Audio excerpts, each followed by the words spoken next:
এটা কথা কওঁ কেনে আছিল জানানে আগৰ দিনত এনেকুৱা মানুহৰ ভাল লগা দিন আছিল কেনে চাওঁ হৰলিক্সৰ জাগাত আঠিয়া কল খাছিল তাৰপিছত তাৰমানে চব নেচাৰেল বস্তু খাছিল কিয় খাছিল জানানে দেহা ভালে আছিল শক্তি আছিল আজিকালি এই সিদিনা আনে মই ফুৰিব গ'লোঁ মোৰ নিচিনা লগৰ চলি এটা কৈছে কি মই মাংস খাব নোৱাৰোঁ হোটেলত বোলে সি মাংস খাব নোৱাৰোঁ মই কিয় চুগাৰ হৈছে চুগাৰ এই চুগাৰটো ক'ৰ পৰা হ'ল আমি ধান খেতি কৰোঁ চব্জি খেতি কৰোঁ ঘৰতে কিন্তু কি কাৰণত খেতি কৰোঁ খেতি কৰি উঠি ফিচকৈ ঔষধ মাৰোঁ ঔষধ মাৰাৰ লগে আমি ঔষধে খাওঁ ঔষধৰ পৰাই হয় এইগিলাখান প্ৰদূষণ মানুহ কয় প্ৰদূষণ নাই গাড়ীত আজিকালি বোলে ওলাইছে কেনেকৈ প্ৰদূষণ নহ'ব পাৰে চকাটো কি পাকাত খুৱাই নাখায় নেকি খোৱা খাওঁতে তাৰ পৰা এটা যোনটো গেছ ওলায় সেইটোৱেই প্ৰদূষণ তাৰ বাহিৰে আমাক বেলেগ বস্তু নালাগে ক'ত ফেক্টৰী বহিছে ত'ত ফেক্টৰী বহিছে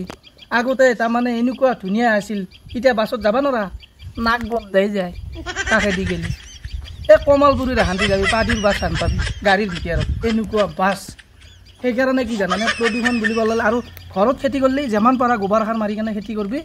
মানুহ দেহাও ভালে থাকিব আগৰ বুঢ়া মানুহকে বলে নৰ্মেল আহে কৈছোঁ আগৰ বুঢ়া মানুহে মাৰি বগৰি দিব আমাক চেংৰা চলিক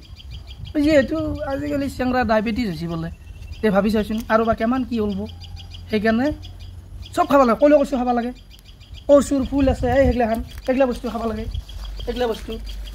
এইগিলা খালি তাৰমানে চাফা কৰে কিডনিক চাফা কৰিব কিবা কৰিব আমি এইগিলা জেগাত কি খাম জানা ইমান দীঘল দীঘল যেন হাত দি গিলে হোটেলতে হৰে টানে সেইগিলা খাম কি হ'ব আমাৰ তাতে চব মছলাই কমিছে তাতে কেলছিয়াম নাই চবে ভাবে কেলছিয়াম আছে আকো নাই বাদ দিয়া নখাওঁ ইচ্ছা নাই উপায় নাই